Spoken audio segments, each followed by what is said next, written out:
Dubbiin Sayiduuf Sumayyaa dhumarra gaa waan jirtu fakkaatti. Egaa Sumayyaan mana warra Sayidooti kan isheen dhattee Sayidoo manatti obboleettiin isaa waamtee akka isaan waliin haasa'an walitti dhufanii ijaanii jetti. Egaa sammuna kana xiqqoonis gara onlaayinii irra hin turre maaltu akka ture hin argine. Akka carraa ta'ee gaammayyoon argu reef sa'aatii afur waan akkasii ture viidiyoon isaanii innaan ilaalu gaa hanga wal hammatanii wal dhungachuu gaanittidha gaa kan argine. Egaa Sumayyaan garuu ishee gidaa'ee jechaa jirti. Burraa karrayyuu jettee waan natti siqinaa nan qabatinaa wayiin na tuqxanii mana jechaatii jirti. Egaa haa ta'u malee dandamini fuudhee inni morma isaa jala kaawwateetii jira. Osoo wayiin na tuqxaa natti siqinii jettuuni egaa fuudhee morma isaa jala ishee kaawwateetii jira. Egaa wanta muraasani wanti isaan irratti walitti waliif galuu dadhabanii malee waan jiru hundumaaniyyuu akka waliin haasa'anii egaa walii galanidha. Haala haasaa isaaniitti irratti gaafa ilaallu akka walii galan fakkaata jechuudha. Nagaan isiniif haa ta'u akkam jirtani fayyaa qabdu hundi keessanuu bakka jirtanitti nageenyi rabbi isiniif haa baay'atu. Egaa sammuna kana xiqqoo biizii ta'ee onlaayinii irra hin turre sababa kanaatiin badeen jira dhiifama isiniin jedha. እና haalichi isaan amma irra jiran haala bareedduu fakkaataa gaa rakkoon ammallee rakkoon isaan jidduutti mul'ataatee jiru maali yoo jenne rakkoo daa'ima argisiisuu dhabuu isheeti jechuudha. Rakkinni daa'ima inni wanni hundumaayyuu kan gochaatee jiru waan hundumaa kan dhiisatee jiru fakkeenyaaf amma haadha manoota isaa sanallee nan hiika jechaatii jira jechuudha. Isaanillee nan hiikaa. Ani garuu ijoollee kan koo arguun barbaada.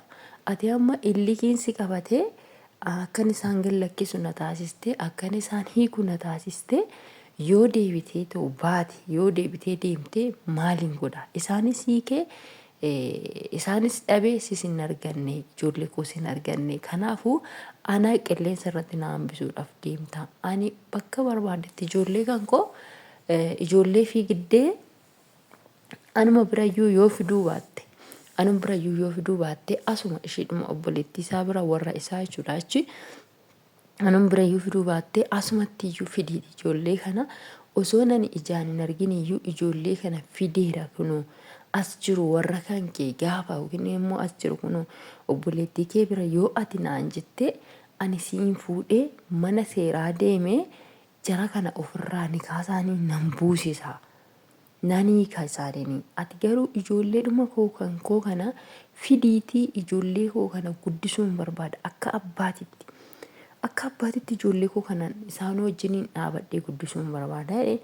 Ijoollee warra daandirratti deemanii rakkataatii jiraniin guddistu jette kuni maal akka ishiin keessa ishiitti yaaddee jirtu tilmaamuun nama inni jechuudha. Akkuma inni iyyuu jedhee tarii beekaa isa aarsuudhaaf jettee yookiin immoo isa miidhuudhaaf jettee akka waan isatti araaramtuu fakkaattee gaafa inni jara kana ofirraa nikaasaanii ofirraa buusee waan qabanis ta'u waan isarraa fedhan hoggaamma kana faana jiraatanii haadha manaa jedhamanii nikaa walirraa qabu taanan nikaa isaanii isin fedhu jedhee gaafa ofirraa nikaa isaanii sana ofirraa buusu waan isaan barbaachisu akka haadha manaa tokkootitti dirqama waan qaburraa jara kanaaf kennee isin hin barbaadu bakka jedheeti jechuudha. Jara kana kan inni gaggeessu malee lafuma duwwaarratti deemis hin barbaadu jedhee akka horiitti namni gidi nama noofu namni kamiyyuu namadha waan ta'eef seerris namatti murteessa. Fakkeenyaaf amma waa'ee Sumayyaati irratti waan ofii isheetii isheen sin barbaadu si faana jiraachuun barbaadu jettee raawwattee utaaltee gaafa inni kadhatu gaafa inni faana iddoo isheen deemte hunda faana deemu diddee fi seerrillee otoo gara seeratiin iyyuu deemte gaafatte qabeenya argachuu hin dandeessu. Waan feete waan barbaadde gaafachuu hin dandeessu jennee irratti dubbannuufi waan ofiisiitii baateef jechuudha. Jara kana immoo isin hin barbaadu narraa bahaa bakka nikaa keessan ofirraa buusuun barbaada gaafa inni jedheenii dirqama isaa waan isaan qaban waan edda isaan dhufanii isaan faana inni arkate yookiin immoo deebisee ammas gaafa nikaa godhatan yookiin immoo samanaa godhatanii qabeenya qabdu waraqata irratti nikaa godhatan sana yookiin samanaa godhatan sana irratti hin tarreeffama jechuudha. Kana dura maal qabda? Jara kana maaliidhaan jiraachisuu barbaada? Dandeessa? Agammaatti of danda'aadha. Fakkeenyaaf amma inni haadha manaa 2 yookiin 3 fuudhee haa jennu. Haadha manootaa kana jireenya maaliidhaan isaan jiraachisuu danda'a? Qabeenyi isaa mee ammamtu jira? Ammami jara kana jiraachisuu hin danda'anii kan jedhu seeras ta'u maanguddoos ta'u nama guddaa jaarsa guddaa tokkos ta'u taa'ee namni nikaa san namaa godhu yookiin namni samanaa san namaa barreessu qabeenya qaban horiis haa ta'u lafas haa ta'u manas haa ta'u waan qaban sana taa'ee waraqaa sanarratti tarreessetti jara kana jiraachisuu kan danda'u kanadha.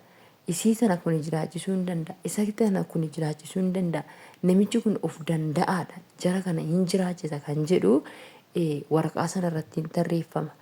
Wanti waraqaa sanarratti tarreeffame immoo gaafa isaan sin barbaadu jedhee jara kana ofirraa baasuudhaaf jedhu nikaa sana gaafa ofirraa buusu dirqama waan sana jira namicha kanarraa hirachuu qabdi hanga ishiidhaaf ga'u sana jechuudha. Namni isheen dubartiin takka ishee sanas hin barbaadu nama jara lachuu nikaa isaanii ofirraa buusuu yaada yoo ta'e kan hundumaa xumureeti jechuudha. Kan inni nikaa ofirraa buusuu danda'u malee lafuma duwwaa irratti akka horii haayidee hin bahi gadi jedhee yookiin akka saree gadi nama nari'an namni kamiyyuu jechuudha. Lamin kaleessa jaallatee jara kana ofitti fidee waan ta'eef har'a mooyyuu jaalaluma kaleessaa sanaan waan isaan qaban isaaniif kennee ishee wajjin jiraachuu barbaada yoo ta'e jara kana gadi baasa malee lafuma duwwaa irratti hoo jedhee jara kana gadi hin baasu jechuudha.